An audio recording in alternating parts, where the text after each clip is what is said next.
El ponente que tenemos hoy es Sergio Vicente, ¿vale? Que lo presenta a continuación, es entrenador profesional, actualmente es head coach en Ejo Basket, en la primera división sueca, tiene experiencia en diferentes países como Inglaterra, Noruega, Suecia o El Salvador. Entrenador del año en 2023 en la primera división noruega y en España se formó en la cantera de Real Madrid y cuenta con experiencia en diferentes categorías FEP. También fue seleccionador U20 de Noruega en el año 2023. ¿Vale? Entonces es una persona que tiene una amplia experiencia dentro de lo que es el baloncesto, tanto a nivel profesional como en el baloncesto de formación. Así que nada, os invito a todos a que participéis, ¿vale? Y aprovechéis todos los turnos de preguntas para no quedaros con ninguna duda, ¿ok? Sergio, todos tuyos.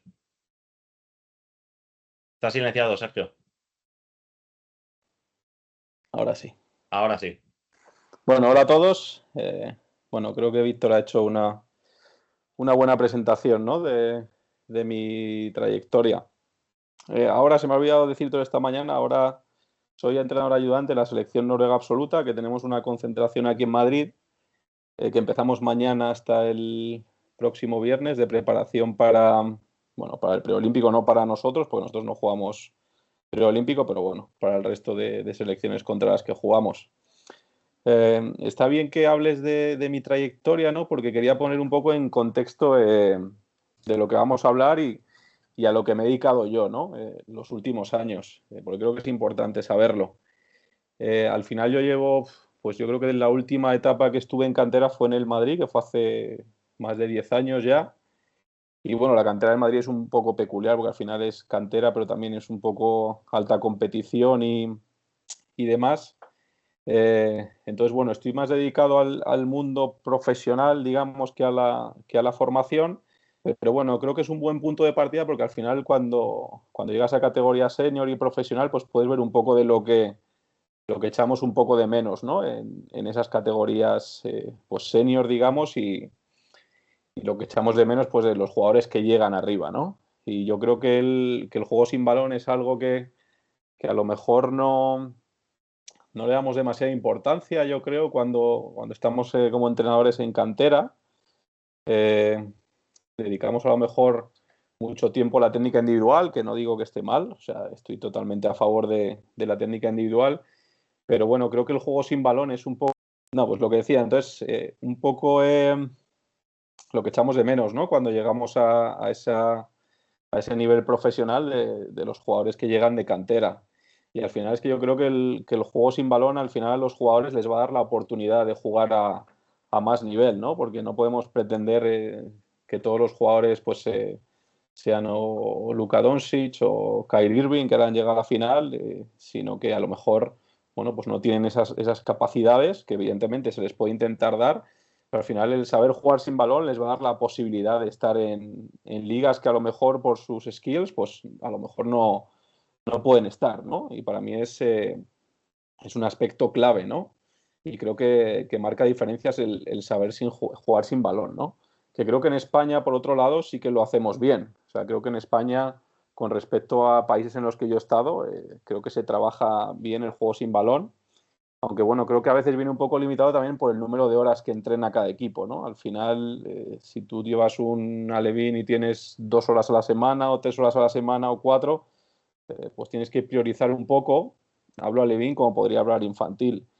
Y quizá nos centramos demasiado en toda esa técnica individual, ese entrenamiento analítico, ese mucho 1 por 0, y a lo mejor dejamos un poco de lado pues el tema de jugar, ¿no? El tema de típicos chicos que saben jugar al baloncesto, que entienden el baloncesto y que han desarrollado todas esas habilidades sin balón, ¿no? ¿Y por qué dije juego sin balón y toma de decisiones? Pues bueno, yo creo que es que va muy relacionado, ¿no? Porque al final el jugar sin balón, digamos que va a limitar. Cuando hablamos de toma de decisiones, normalmente hablamos de toma de decisiones del jugador que recibe el balón, ¿no? O que tiene el balón. Pues lo típico pues oye, cuando tiene el balón, pues o tirar, o pasar, o penetrar, o, bueno, o tomar otra decisión. Y muchas veces decimos, joder, es que este chico siempre elige mal. Tira cuando no tiene que tirar, o pasa cuando no tiene que pasar, o decide jugar el 1 contra 1 cuando no lo tiene que jugar. Y al final yo creo que va un poco todo relacionado en el juego sin balón de los otros 4 jugadores, ¿no? Porque al final un mal spacing de un compañero te va a limitar mucho en cuanto a la situación que tú tienes para tirar, y te va a limitar si el timing es malo del jugador que corta para poder pasarle. Entonces digamos que todo está súper relacionado y claramente el juego sin balón va a delimitar o está muy relacionado con la toma de decisiones del jugador con balón. Vale, bueno, la introducción, que ya hemos hablado un poco de mi trayectoria, por qué elegí el juego sin balón. Entonces, vamos a ver lo que es el juego sin balón, el concepto y demás, la importancia. Pues mira, estuve mirando una estadística por curiosidad, ¿no? En la NBA, que tiene, bueno, tiene estadísticas de absolutamente todo, de los jugadores que más tiempo en esta pasada liga regular, que más tiempo han tenido el balón en sus manos, y el número de touch, el número de veces que lo tienen el balón, ¿no? Los 3 primeros son Jalen Brunson, que juega en los Knicks, Luka Doncic, que juega en Dallas, y luego Trae Young, que juega en Atlanta, por ejemplo. Y Jalen Brunson, que era el primero, tiene el total en sus manos 8 minutos en todo un partido. Entonces, y toca el balón unas 88 veces. Luego Luka es el que más lo toca, que toca 91 veces, y lo tiene también unos 8 minutos. Y Trae Young una estadística similar. Entonces esto te hace un poco una idea, y eso que ahí en la NBA los partidos duran 48 minutos, ¿no? Y esto te da un poco una idea de pues, la cantidad de tiempo que un jugador no toca el balón, y lo que dedicamos a trabajar el juego con balón y lo poco que dedicamos de tiempo a trabajar el juego sin balón, ¿no? Simplemente esta estadística de la NBA. Sé que la NBA es un poquito más exagerada, que probablemente se pase menos el balón, especialmente con los jugadores top allí, pero bueno, yo creo que es un buen dato, ¿no? Y que nos hace entender un poco la importancia del juego sin balón. Y al final, pues lo típico que se dice, ¿no? Que hay un balón y son 10 jugadores que no tienen el balón. Entonces, bueno, pues yo creo, más que deciros, oye, pues hay que entrenar el juego sin balón de esta manera o hay que entrenarlo de esta manera, yo creo que lo que me gustaría a mí es un poco el hacer consciente un poco a la gente de la importancia que es el juego sin balón, porque luego muchas veces llegas a senior como entrenador y ves jugadores que, bueno, pues, que no saben jugar sin balón, ¿no? Y que incluso a veces están estorbando en la pista, que limitan mucho las acciones, y al final se agradece mucho, y todos tenemos el típico jugador que dices, joder, que bien juega sin balón, cómo nos salva en muchas situaciones, ¿no? Entonces, bueno, el concepto de juego sin balón, pues si lo pensáis al final, yo voy a hablar de un poco un concepto más global, ¿no? Porque al final todos tenemos en mente las charlas, pues la de J. Cuspineda sobre todo, que habla un poco de esa táctica individual, ¿no? De ese juego sin balón a nivel individual, donde nosotros le damos al jugador una serie de normas y de espacios para que ellos, bueno, pues sigan esas normas y espacios, y sepan jugarse en cuanto al balón, ¿no?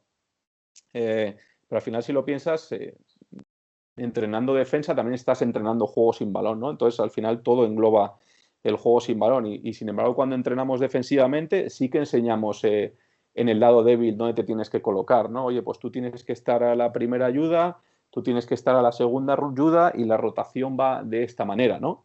Eso sí que le invertimos tiempo al final en defensivamente entrenarlo, y yo creo que en ataque deberíamos también invertir ese tiempo en, oye, cómo te tienes que comportar cuando no tienes el balón.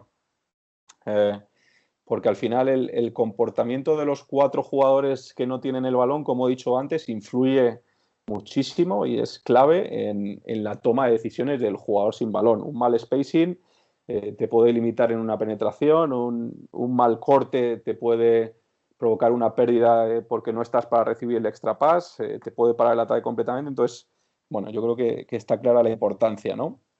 Entonces yo divido un poco para contar un poco con todo, ¿no? Yo divido un poco el juego sin balón en 3 bloques, ¿no? El bloque de táctica individual, que es esto que os digo más, que va relacionado con estas charlas de J. Cuspineda sobre la norma del círculo, sobre la norma de fondo y espalda, sobre cuando hay penetración, hacia fondo el jugador que está en esquina contraria, todas estas normas.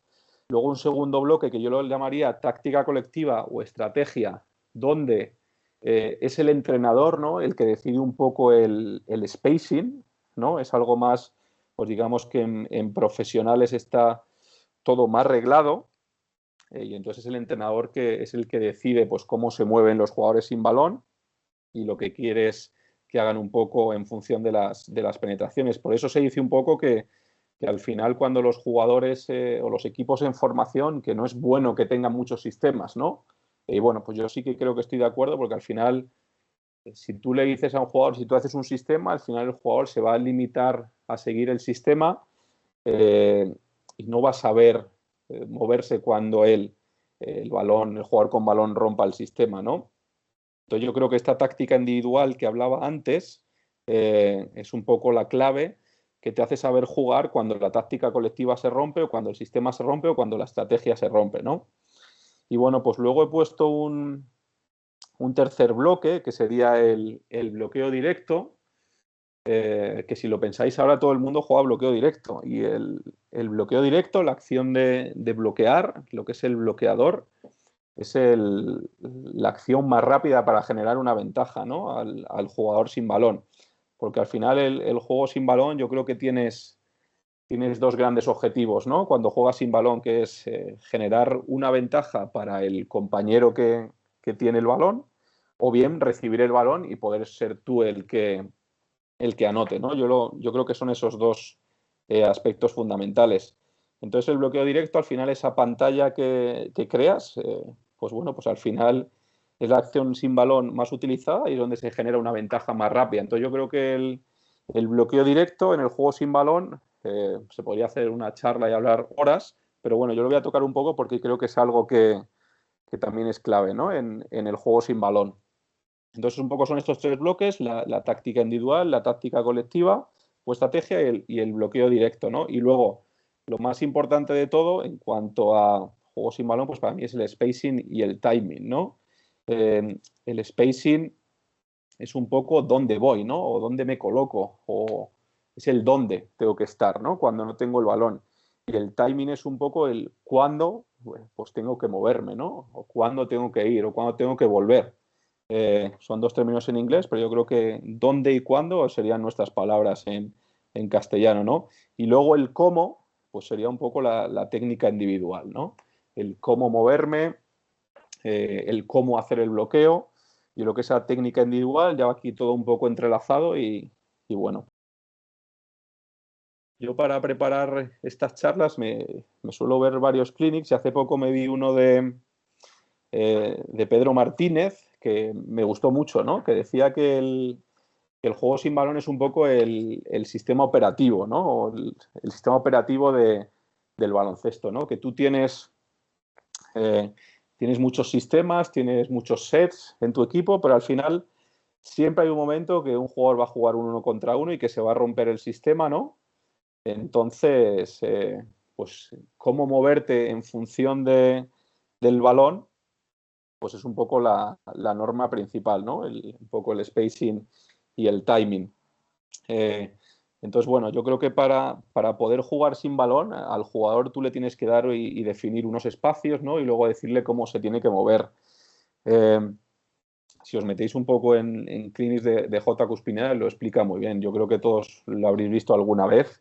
Incluso Gabo el otro día también lo hablaba, ¿no? Y bueno, pues decían unas normas básicas, ¿no? J, por ejemplo, dice que hay que intentar que el espacio entre jugadores, pues que con un defensor no defienda dos atacantes, ¿no?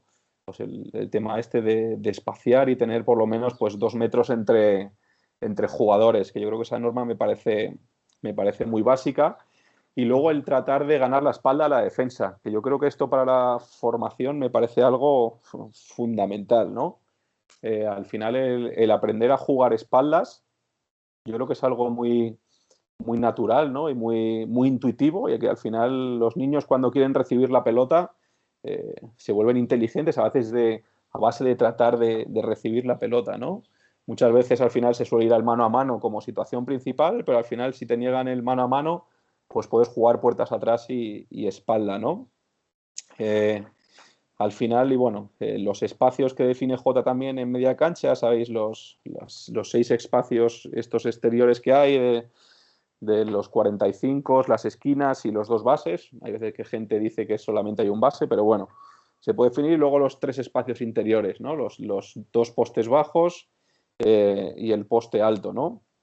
Entonces, bueno, pues sabiendo que esos espacios son los que tienes que estar, hay que intentarlo primero evitar que no se jueguen espacios intermedios, ¿no? Yo tengo algún jugador, incluso en la primera división sueca, estoy pensando en uno que ahora lo veréis en un clip, que al final está él siempre muy en esos espacios intermedios indefinidos, que realmente lo que hace es limitar mucho el espacio, ¿no? Entonces, el definir estos spots, estos espacios, para mí es fundamental.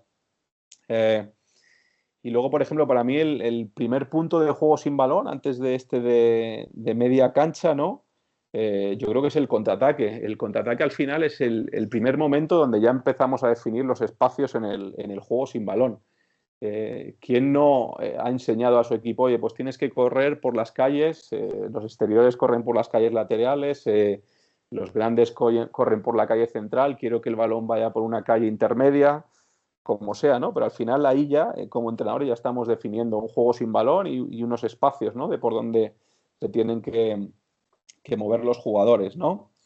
Y bueno, primero es este spacing, todas estas calles, estos espacios, ¿no? Que es lo que serían los espacios o el dónde colocarme. Eh, y luego está el timing, ¿no? Este de media cancha.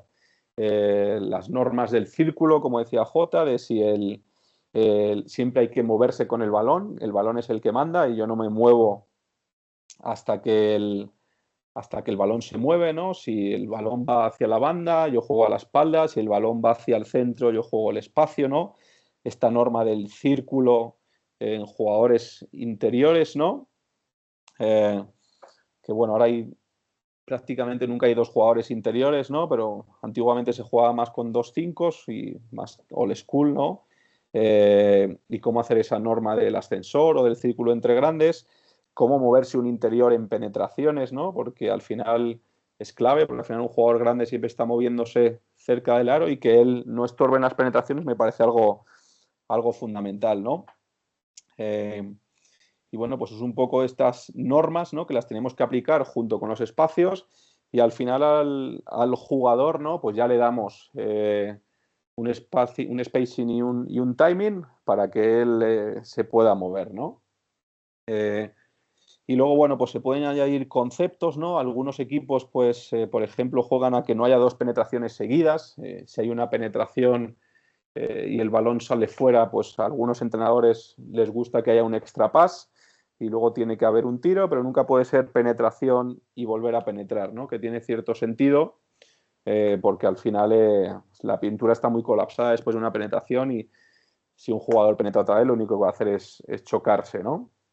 Entonces yo diría esto como primer aspecto de la táctica individual y ahora os voy a poner un vídeo pues un poco de estos aspectos, ¿no? Por poneros en contexto, pensé en hacerlo lo típico con cortes de partidos de ACB, que es lo típico que se hace, que se ve mejor, o partidos NBA, que está bien, pero bueno, dije, oye, voy a promocionar un poco la Liga Sueca, ¿no? Aprovechando, y este es un partido, nosotros este año llegamos con Nejo, llegamos a la final de la Copa de allí de Suecia. Nejo, para que os hagáis una idea, es un equipo, como, no sé, mitad de la tabla podría ser un Manresa, a lo mejor en Liga CB, y jugamos la final contra Norrköping, que es como el Real Madrid allí en Suecia, ¿no? Han ganado 4 años seguidos la Liga, juegan Champions League también, 4 años seguidos la Copa. Y bueno, pues he cogido este partido porque, bueno, creo que hay buenos ejemplos, ¿no? Entonces, estos ejemplos son todos de táctica individual, ¿no? De detalles sobre los que hemos hablado, o estas normas de J. Cuspineda, ¿no?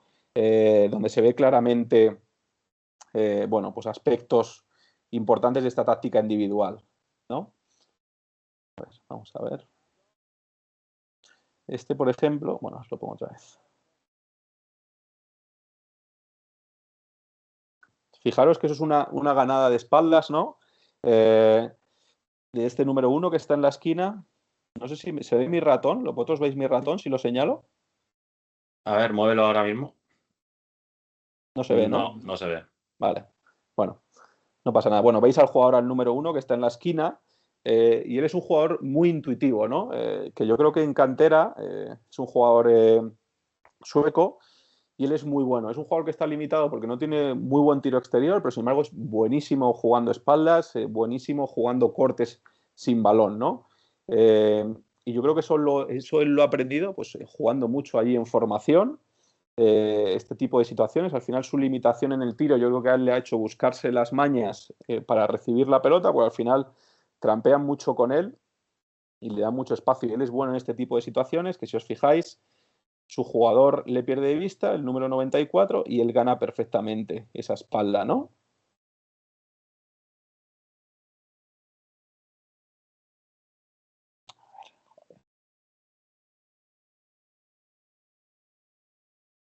Ahí lo tenéis otra vez.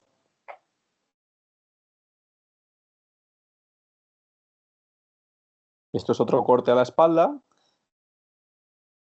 Oh, perdón.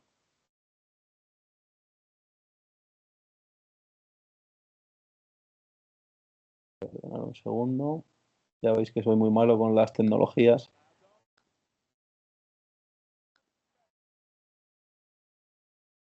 Vale, esta situación es otra, ¿no? De corte a la espalda, que aquí vamos a ver una de las primeras normas de J, que veis aquí una penetración a fondo del base, ¿vale? Y sin embargo, y fijaros cómo va a reemplazar el número 2 que está ahora en cabecera, viniendo a jugar a la espalda de la penetración del número 8 para darle ese pase de seguridad. Eso es un excelente movimiento sin balón y es una de las normas, ¿no? Cuando hay una penetración, darle ese pase a la espalda. Debería haber sido probablemente el número 15, pero bueno, el número 2 se da cuenta y le da ese pase. Y luego el jugador en esquina contraria es el número 1, el jugador que hemos visto antes, que al final en esquina contraria hay que estar un poco a la altura del balón, ¿no? No sé si me seguís. Entonces el número 1 ahí se ve perfectamente cómo está. Perdona. Si te quieres ayudar, perdona que interrumpa. Sí. Abajo a la izquierda tienes Uh-huh. como un lápiz y a lo mejor es un puntero que igual te sirve para señalarnos algo. No sé si funcionará, pero por si lo puedes intentar. A ver. ¿Ahora veis? Sí, perfecto. Ah, gracias.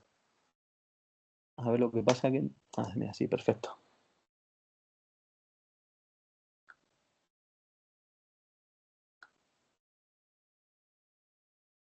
Lo único que ahora... A ver.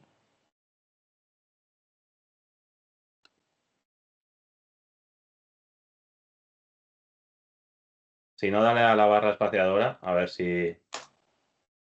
¿No? Sí, lo que pasa es que quería poner este clip otra vez.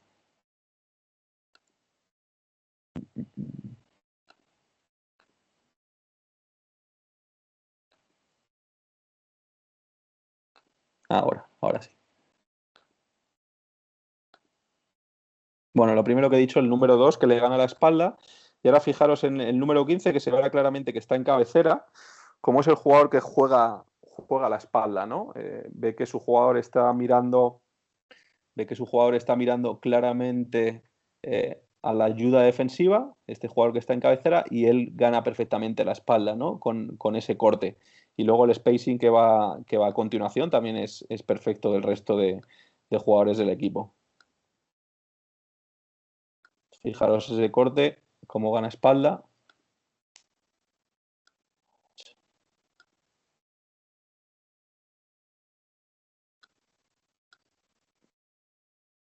Y al final, pues tenemos el tiro solo, ¿no? Pena que es...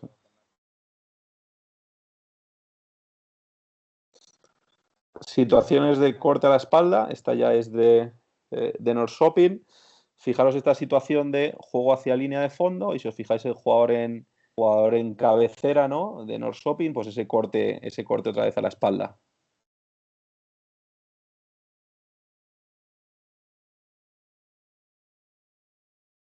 Situaciones de córner, esto ya son más fallos. Si os fijáis aquí, el número 2, que es un jugador americano, ¿no? Que tenemos que fichamos esta temporada, este jugador. Si os fijáis, hay penetración por fondo y si os acordáis de las normas de Jota, siempre dice que hay que estar a la altura del balón, es decir, él debería dar un pase de salida en esquina, no lo hace y el jugador, pues bueno, pues nuestro base se queda sin salida, ¿no? En ese caso, aunque luego creo que resuelven bien. Pero si os fijáis, esa esquina debería estar ocupada por él.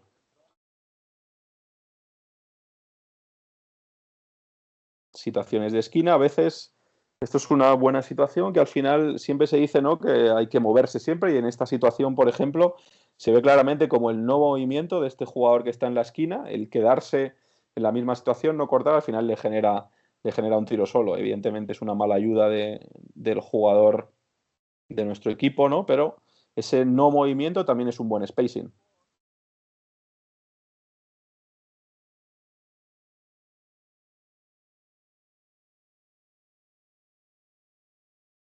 Esto me parece un buen spacing, si os fijáis. Perfecto de los tres jugadores, en cabecera, 45 y corner. Al final, como son jugadores, bueno, el número 1 a lo mejor no es muy tirador, pero no ayudan por estar en un buen spacing y al final liberan la penetración, ¿no?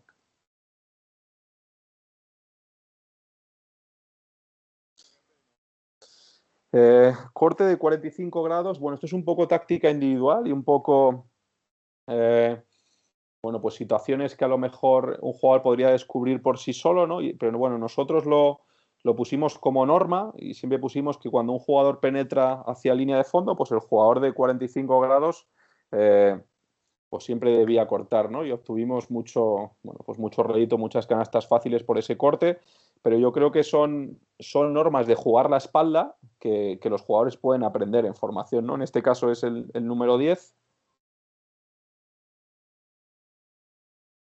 Si os fijáis, no recibe, pero al final tiene ese rebote, ¿no? Solo. Mismo, ¿no? Corte penetración, corte 45, ¿no?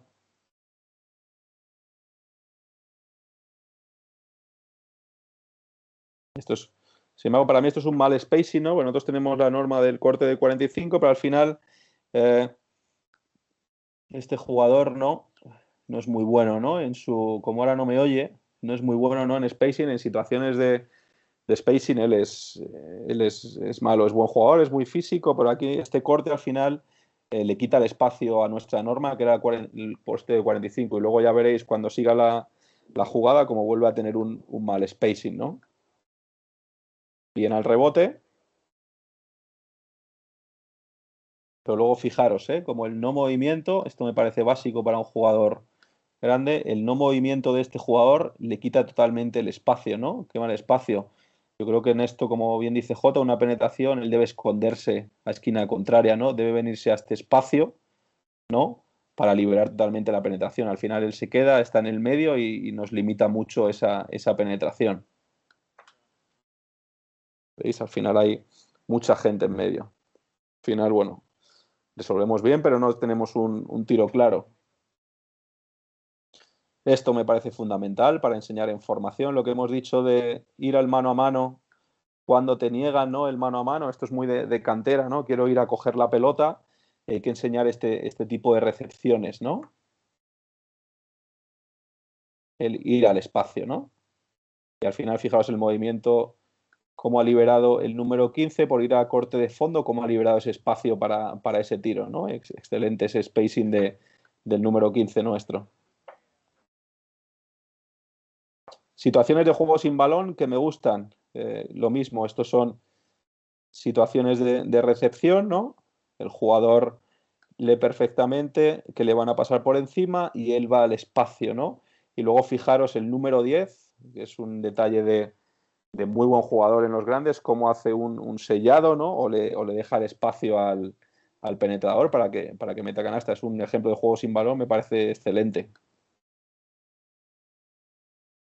Fijaros cómo sujeta, ¿no? Y al final, gracias a ese juego sin balón del grande, pues conseguimos esa canasta, ¿no? Un poco aquí esta situación igual, como ese sellado nos permite la canasta, ¿no? Y al final eso es juego sin balón todo. Misma situación, sellando al 2 y bueno, no es canasta, pero al final le permite esa situación, ¿no? Bueno, este es un poco el segundo bloque. Esto a lo mejor para formación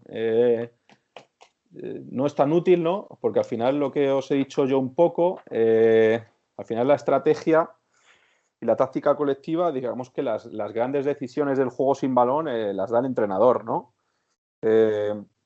Porque al final en un sistema o en un juego de estrategia, tú le dices al jugador dónde colocarse, ¿no? Que yo creo que en formación es mejor aplicar todos los conceptos anteriores, pues decirles esos espacios de los 2 postes bajos, las 6 posiciones exteriores, saber cómo se tienen que mover sin balón y tratar de jugar sobre eso, ¿no? O a lo mejor sobre una norma de cortes sencillos, más que poner un sistema, porque al final con un sistema lo que haces es, pues cortas un poco la toma de decisiones, ¿no? Y el saber cómo, pues cómo moverse, ¿no? Por eso en la estrategia la toma de decisiones realmente la hace el entrenador, ¿no? Pero bueno, ya que si a lo mejor vamos a edades un poco más avanzadas, ¿no? Más el paso previo a senior, que seguro que también hay entrenadores escuchando, pues yo creo que mi cosa es el por qué elegimos un sistema u otro, ¿no? Es lo principal y lo que me gustaría bueno, pues el darle una vuelta y el que la gente lo pensara, el por qué se elige un sistema. A lo mejor no se elige un sistema o tú ves un sistema ahora en redes sociales, se ven muchísimos sistemas que quedan guay, en los equipos de Euroliga, de ACB o de lo que sea, y luego tú lo quieres aplicar en tu equipo y no funciona igual, ¿no? Eso pasa mucho.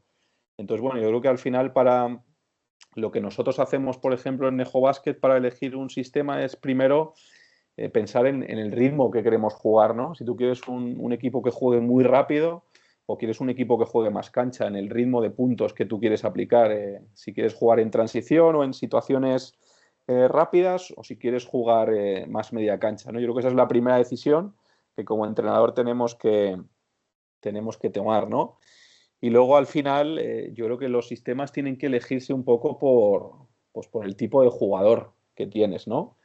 No vale nada que utilices salidas para tiradores, yo que sé, staggers, pin down o lo que quieras, si luego no tienes jugadores que puedan meter sólidamente de fuera, ¿no? Porque al final lo que va a pasar es que los otros equipos te van a trampear, te van a dar distancia y no vas a generar ventaja y va a ser todo mucho más complicado, ¿no?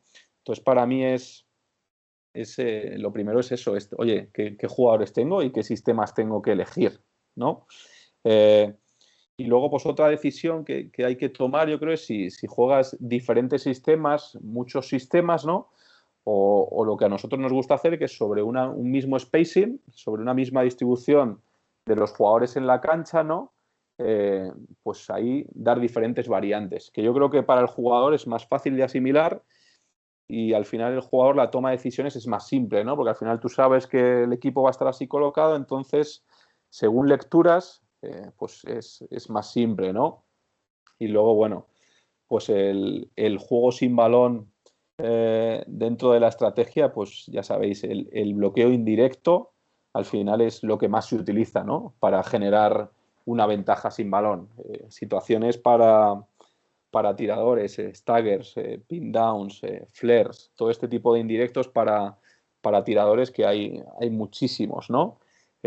Situaciones para jugar en poste bajo, estas situaciones de bloqueos por fondo para que reciba un jugador en el poste bajo, el cross screen, situaciones de caída del grande, como shuffle screen, todo este tipo de indirectos, ¿no? Es lo que es el juego sin balón realmente. A lo mejor no lo pensamos como juego sin balón, pero al final estás ordenando a tu equipo para generar una ventaja sin balón.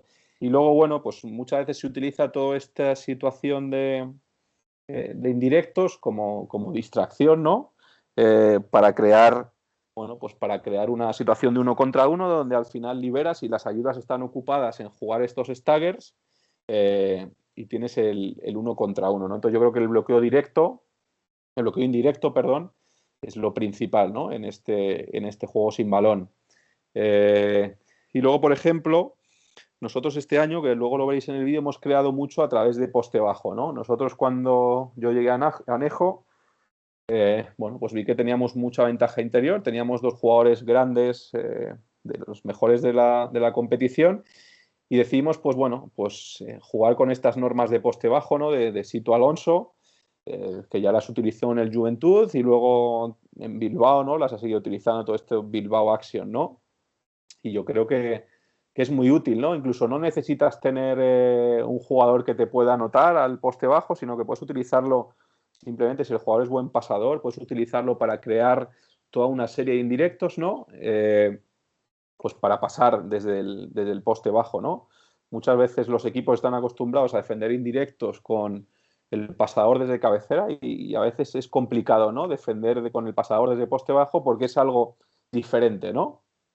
Evidentemente, tienes que definir claramente pues, dónde tiene que recibir la pelota y demás, cuándo pasar, lo que sería el timing, ¿no? Pero creo que da grandes réditos, ¿no? Esta situación desde poste bajo, ahora lo veréis en el vídeo.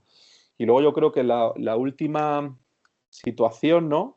Del juego sin balón, que es importante definir como entrenadores, es el balance defensivo. Porque sí, es ya aspecto defensivo, pero al final es la transición de la defensa al ataque. Y ahí, si os fijáis, también como entrenadores definimos el balance defensivo, ¿no? Al final, en categorías de formación, bueno, pues es un poco más intuitivo, ¿no? Y yo creo que no habría que dar muchas normas, ¿no? Yo creo que al final, cuando son pequeños, hay que dejarles que vayan al rebote ofensivo, ¿no? Y crear ese hábito de hambre por el balón, pero luego ya en profesionales o en senior, pues ya tienes que definir un poco, ¿no? Pues defines un poco o en función de las características, o oye, pues este jugador es muy atlético, él siempre va al rebote ofensivo, o en función un poco de la situación en el campo, ¿no? Los interiores, como están cerca de aro, siempre van al rebote, jugador de cabecera siempre hace balance, el base siempre tiene que parar balón, bueno, un poco definirlo, pero bueno, pues son situaciones que al final es juego sin balón también y que los entrenadores definimos. Entonces ahora os voy a poner un vídeo relacionado con todas estas situaciones de estrategia, ¿vale? Que es lo mismo sobre nuestra final. Y ahí vais a ver un poco, bueno, pues nuestras situaciones de poste bajo que os hemos comentado, que nosotros metimos lo de Sito Alonso y por qué lo hicimos, y bueno, diferentes situaciones de indirectos, sobre todo que veáis, bueno, pues las que hemos utilizado y un poco pues por qué lo hemos hecho, ¿no? Nosotros tratábamos de jugar esta situación de poste bajo en llegada, ¿no? Y luego, bueno, pues montábamos a través de ahí un poco lo que queríamos. La primera norma que tuvimos que definir, porque este jugador es capaz de anotar al poste bajo, ¿no? Es un jugador que ha estado en Leboro también aquí en España. Y bueno, pues le dimos la norma, ¿no? Que si él quería jugar uno contra uno y no fijarse un poco en el sistema, pues tenía que recibir dentro de la pintura. Si no recibía dentro de la pintura, ya le obligamos a que tenía que jugar. Y luego, bueno, pues montamos las típicas normas de Sito, ¿no? Con este bloqueo primero para el corte y luego, bueno, pues seguido de diferentes opciones. La norma que pusimos, nosotros teníamos dos jugadores que no eran tiradores, que eran el 10 y el número 1, entonces ellos siempre les obligábamos a cortar hacia el aro, ¿no? Y a jugadores más tiradores, pues salidas a tirar. Es un poco como lo hicimos.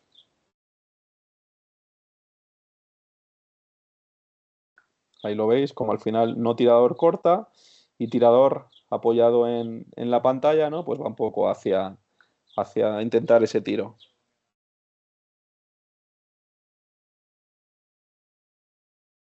Otra situación.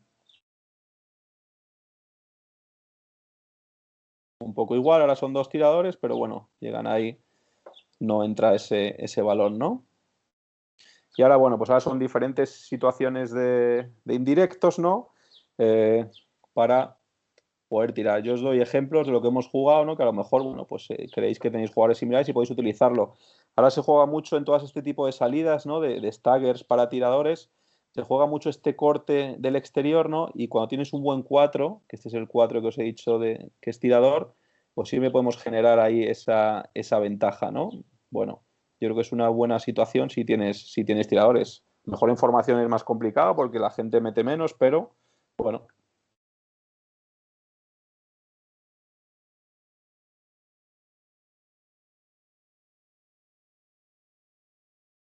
Y ahora, bueno, ahora son situaciones de Norrköping, y para que os hagáis una idea, es un equipo, juega en competición europea y tiene excelentes tiradores, y aquí veis ejemplos de, bueno, pues de juego sin balón, de salidas a tirar y de ángulos y demás, que ellos lo hacen excelente, ¿no?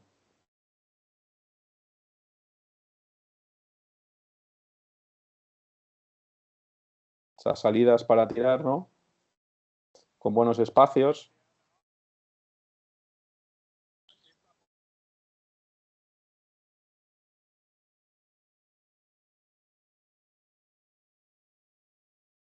Otras situaciones de, bueno, yo lo llamo floppy, no sé si es el término adecuado, ¿no? Pero son situaciones de estas que tienes dos salidas, ¿no? Para los dos lados. A veces se juega en diamante, otras veces se juega pues, como a través de flex, ¿no? Pero bueno, son también... Y hay pues dos salidas, ¿no? Una aquí abajo y otra allí al lado contrario.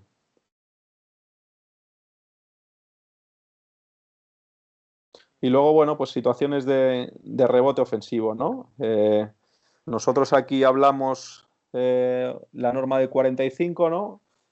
Creo que la va a hacer el 15, esa situación de ir al corte de 45 con penetración, y bueno, luego al grande, a los grandes siempre decimos que vayan al rebote, ¿no? Y eso es bueno, pues es una norma de juego sin balón que al final como entrenador pues también estableces, ¿no?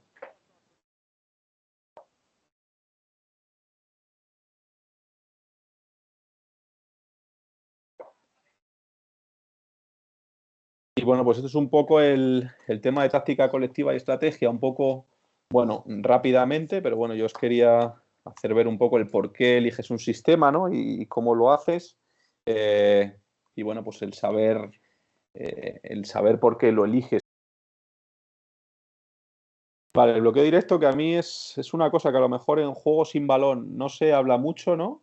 Eh, pero me parece que es lo más utilizado hoy en día en juegos sin balón, la verdad. Es la manera más rápida de generar una ventaja, la manera más usada, ¿no? Y bueno, pues siempre estamos ahí con esa controversia de información, debemos enseñar bloqueo directo, no debemos enseñarlo, por qué sí, por qué no. Bueno, yo sí que soy partidario de por qué no utilizarlo, ¿no?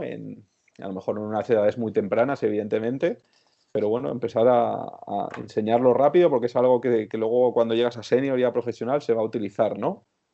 Eh, y al final, bueno, pues el concepto pues es un poco el generar una ventaja al jugador con balón, pues poniendo una pantalla, ¿no? Es decir, estorbando a su defensor y él generar una ventaja.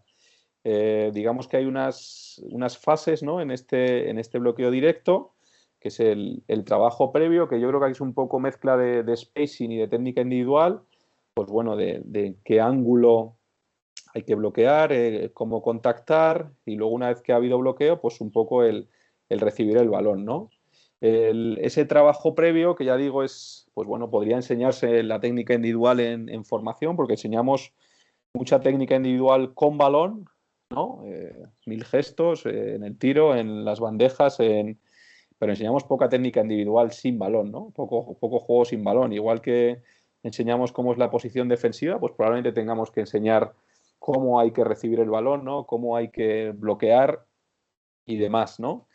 Y luego, bueno, pues está el enseñar a las lecturas defensivas, ¿no?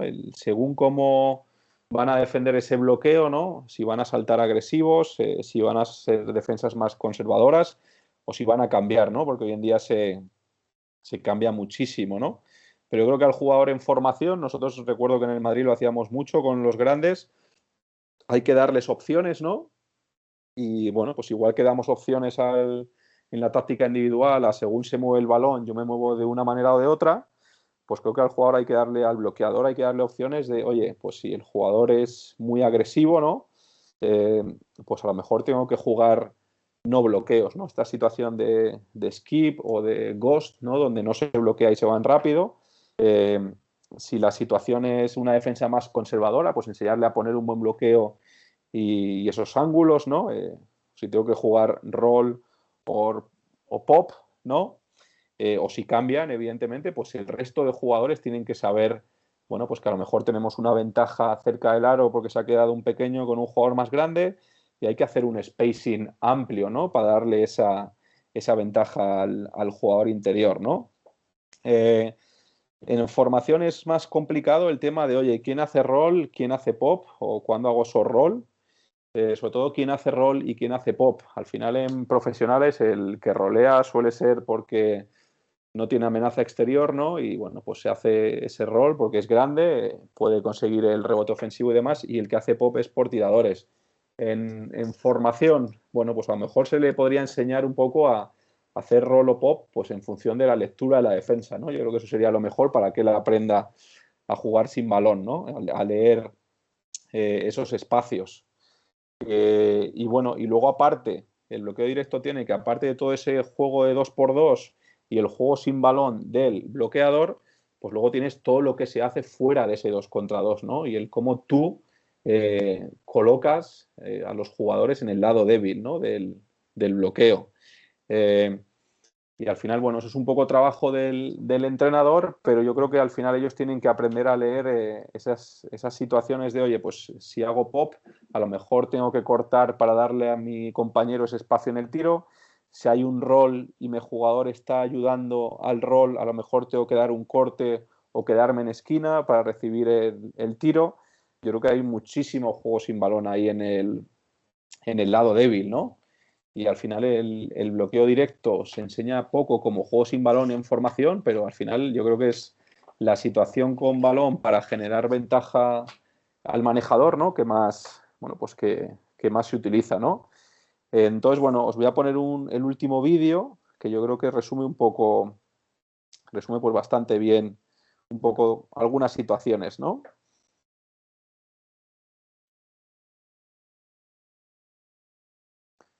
Fijaros aquí situaciones de rol, ¿no? Con la persona que me preguntó antes, le decía que a este jugador no le limitamos mucho el si hacer rol o pop, pero bueno, en esta situación yo creo que lee bien el espacio, ¿no? Al final lee que los jugadores no van a ayudarle en el rol y lo hace bien, ¿no? Al final, si os fijáis, hay un espacio en pintura. Hay un espacio en pintura tremendo, ¿no? Y él se queda ahí con ese rol, ¿no? O una situación de pop. Y aquí fijaros lo que os he dicho antes de fundamental este spacing de este jugador en esquina, ¿no? Al final él sabe que nosotros tenemos un buen jugador de pop, ¿no? Y si él estuviera a lo mejor en un espacio intermedio malo, al final su jugador iba a poder ayudar y iba a limitar el tiro. Por eso este segundo spacing, ¿no? Me parece fundamental de este jugador sin balón.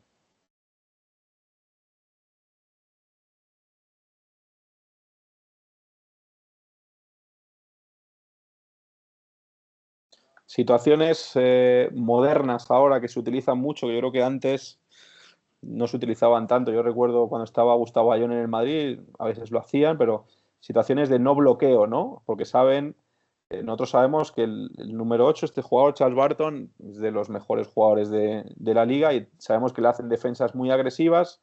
Entonces, por ejemplo, pues decidimos hacer muchas situaciones de ghost screen, que si os fijáis, no hay bloqueo y al final el jugador defensor pues se queda un poco con, este jugador se queda con la duda de, oye, no ha habido bloqueo, tengo que ayudar, no tengo que ayudar, este jugador estaba jugando como en ice y al final estas fintas de bloqueo ante defensas agresivas son súper útiles, ¿no? Y generan muchísimo espacio.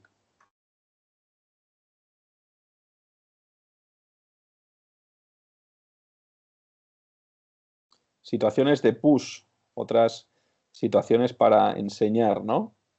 Fijaros cómo es simplemente ese, ve que el jugador va a pasar por abajo y él empuja, ¿no? Creando un tiro liberado a este jugador, ¿no? Al número 1. Creo que es otra situación que hay que enseñar, ¿no? A los jugadores, oye, pasan por debajo, pues o tienes que rebloquear o tienes que generar algo, ¿no? Para tu compañero.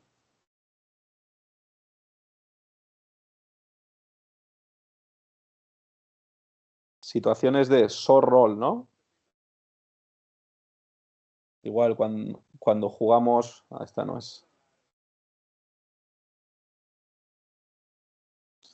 situaciones de cuando se niega, ese roll, ¿no? Es excelente, este ha sido el MVP de la liga este año en Suecia, ¿no? Y esas situaciones de roll, ¿no? Luego al final tienes que jugar un buen spacing, ¿no? Y Norsopin, la verdad, que lo hace muy bien, ¿no? Al final, roll, tú tienes que ayudar, este jugador corta, al final tiene que haber segunda ayuda y un buen spacing, como ya he dicho, en el lado contrario, ¿no? Es fundamental. Y esa norma del corte por fondo, ¿no? Pues al final es un spacing excelente y al final encontraban muchísimos tiros liberados, ¿no? Pero bueno, es ese spacing de los jugadores no involucrados en el 2x2.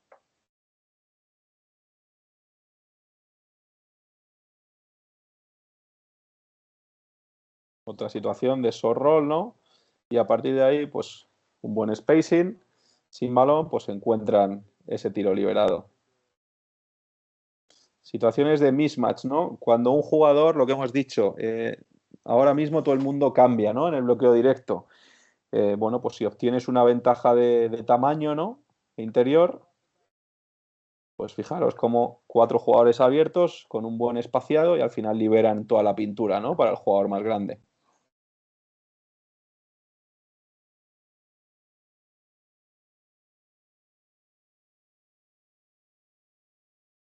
Igual, 4 jugadores, un buen espacio, ¿no? Y liberan esa situación, ¿no? Entonces, bueno, era un poco pues poner en perspectiva todo y no sé si tenéis alguna pregunta o alguna idea o lo que sea. ¿Alguien tiene alguna duda, alguna aportación que quiera hacer? Que levante la mano y le damos paso.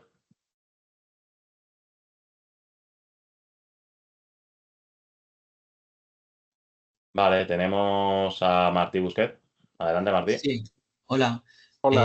Mira, yo quería preguntar, sobre todo para trabajar, ya que has dicho un poco de los ejercicios, para trabajar estos tipos de juegos sin balón, ¿tú trabajas más a partir de situaciones reducidas, a partir de juego contra cero? Más o menos, ¿qué es lo que más usas? O si usas más alguna de las dos, si lo usas al final un conjunto de todo, según lo que estés buscando en cada momento. Sí, a mí yo siempre creo que es mejor situaciones reducidas, ¿no? Sobre todo en formación. Incluso nosotros con el equipo profesional ahí en Suecia, todas las semanas tenemos, o prácticamente todas las sesiones, te diría, tenemos situaciones de juego reducido, porque al final, y yo creo que en formación más todavía, al final, al ampliar el espacio, ¿no? Pues es más simple, ¿no? El jugar sin balón. Entonces yo recomiendo mucho situaciones de 2 contra 2, 3 contra 3, incluso 4 contra 4, para limitar espacios y al final ahí, sobre situaciones simples, al final los jugadores van a ser capaces de hacer una lectura mejor. Pero sí, sin duda yo recomiendo situaciones de juego reducido. Vale, perfecto, muchas gracias. Nada. También tenemos a Cristian con la mano levantada. Adelante. Sí, hola, buenas.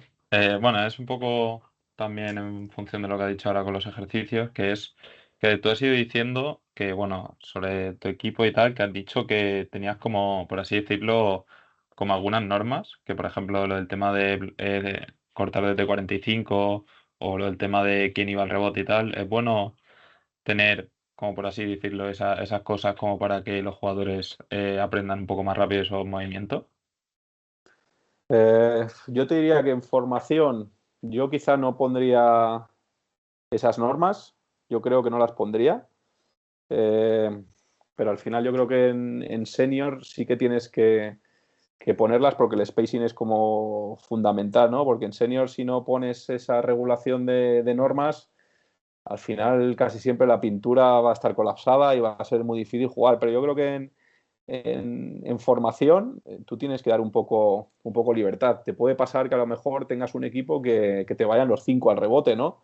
Pero yo particularmente preferiría un equipo que mis 5 jugadores fueran como bestias al rebote, los 5, que a lo mejor ibas a perder el rebote y te iban a hacer algún contraataque, pero al final ya estás formando jugadores con esa mentalidad de rebote ofensivo.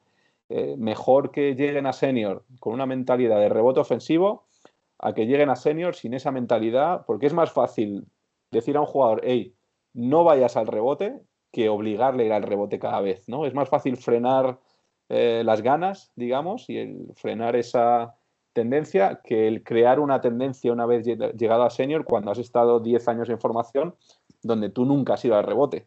Entonces no sabes ni cómo ir ni cómo no ir. Entonces yo a lo mejor no limitaría tanto en formación, pero al final en senior sí que, especialmente profesionales, tienes que limitarlo, porque al final en profesionales si vas al rebote con todos o casi todos, va a ser canasta tras canasta, ¿no? Entonces yo haría un poco esa distinción. En formación, oye, vamos a dar un poquito más de libertad, crear hábitos y tendencias, y en senior pues ya regulamos, ¿no? Esa hambre y esas ganas. Vale, perfecto. Gracias. Nada.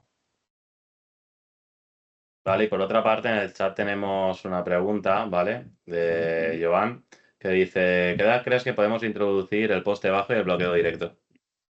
Esa es buena. Claro, es que aquí hay mucha gente ahora que es muy pureta, diría yo, ¿no? Como, ¿no? En Alevín no se puede trabajar bloqueo directo. A lo mejor alevines no, yo no, a lo mejor el bloqueo directo en alevines, pues no, pero yo creo que en infantiles yo lo empezaría a trabajar. Evidentemente que no fuera la base del trabajo, pero ¿por qué no? Al final es una manera de crear ventaja y al final lo que va a pasar en infantiles es que te van a cambiar en el bloqueo directo, con lo cual la ventaja no la vas a poder crear tanto, ¿no? Pero bueno, a lo mejor puedes trabajar sobre el rebloqueo, sobre un spacing en el lado contrario. Yo creo que se puede trabajar todo si sabes el por qué lo trabajas, ¿no? No el, oye, voy a trabajar bloqueo directo, pues porque yo veo que en la tele se juega mucho, ¿no? Sino yo creo que tienes que tener un sentido y saber, oye, pues voy a trabajar bloqueo directo porque a lo mejor tengo un equipo donde nadie supera en 1 contra 1 a nadie, ¿no? Entonces, como que es un poco frustrante, es que al final tengo 5 chicos que es que no se van en 1 contra 1 de nadie, pues oye, a lo mejor una manera de darles cierta ventaja, ¿no? Para que puedan generar una situación, pues oye, es poner un bloqueo directo, ¿no? Porque no, a lo mejor hay equipos que no lo necesitan, porque todos sus jugadores superan 1 contra 1, ¿no? Pero yo creo que si sabes el por qué, no me parece mal ponerlo en edades tempranas. Bien, y tenemos también a Fernando con la mano levantada. Adelante, Fernando. Sí, hola, buenas tardes. Hola. Gracias, Sergio, por la charla. Bueno, también era mitad pregunta, mitad observación, porque también estoy de acuerdo con el tema de la edad. También soy bastante extremista a la hora de no tener una limitación por edad, porque me refiero más sobre todo a habilidades y destrezas de los jugadores para adquirir nuevos conceptos.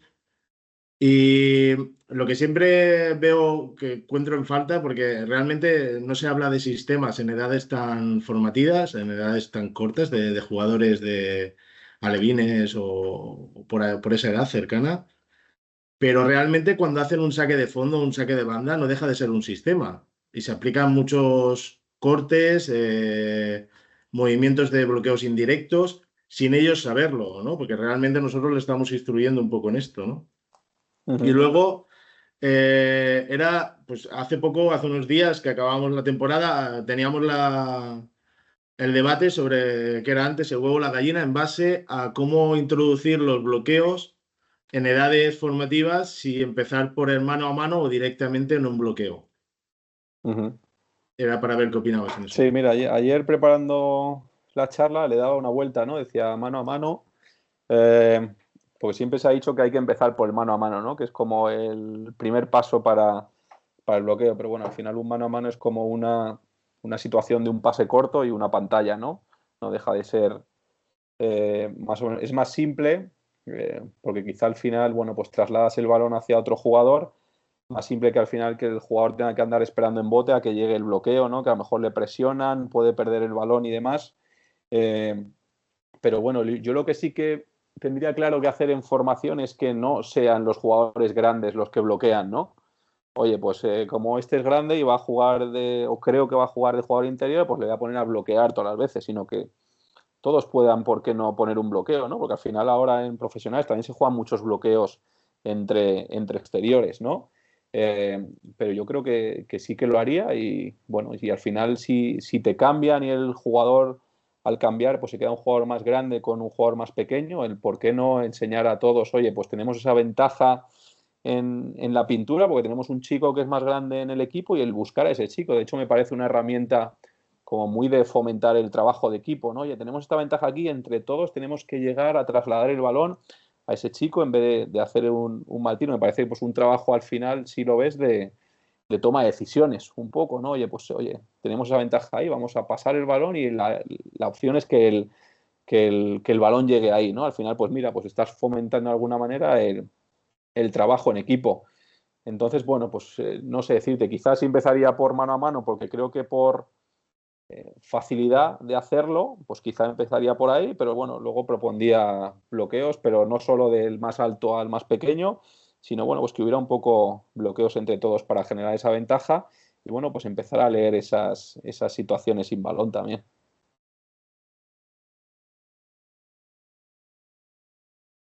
Bien, ¿alguien tiene alguna pregunta más, alguna duda?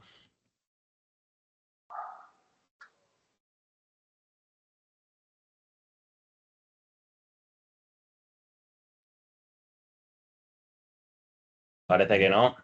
Bien, pues muchísimas gracias, Sergio, por la charla, ¿vale? Muchas gracias también a todos los asistentes a esta charla y bueno, y por haber participado del programa de formación continua para entrenadores de la Federación de Baloncesto, ¿vale? Os invito a que el año que viene continuéis, ¿vale? Ya no sea por las horas solamente del curso de entrenador, sino pues un poco para ir aprendiendo y formándonos constantemente, ¿vale? Así que nada, Sergio, si quieres despedirte de ellos. Nada, daros las gracias a todos por la invitación y bueno, felicitar un poco, ¿no? Os felicito a vosotros en nombre de, bueno, como representantes de todos los entrenadores de cantera que hay en España, porque estas iniciativas me parecen guays. Esto en países donde he estado, esto no es muy común, ¿no? Aquí, por lo que sé, más o menos hay un par de formaciones de estas al mes, hay un blog también, muchas situaciones y yo creo que por eso el básquet en España está un peldaño o dos por encima de, yo creo que a nivel europeo probablemente seamos los números unos y a nivel mundial, pues, bueno, pues a lo mejor Estados Unidos, pero yo creo que por eso somos top a nivel Europa, ¿no? No solo por canteras como la del Madrid o Barça, Valencia Básquet o lo que sea, sino por todo ese trabajo que se hace en esos pequeños clubes y en esos clubes, por cómo los entrenadores nos queremos formar y tenemos estas charlas y nada. Felicitaros, animaros que los que estamos fuera nos damos cuenta del el gran nivel, ¿no? de entrenadores que tenemos en España y nada, agradeceros la atención, espero haberos ayudado un poco y desearos suerte a todos.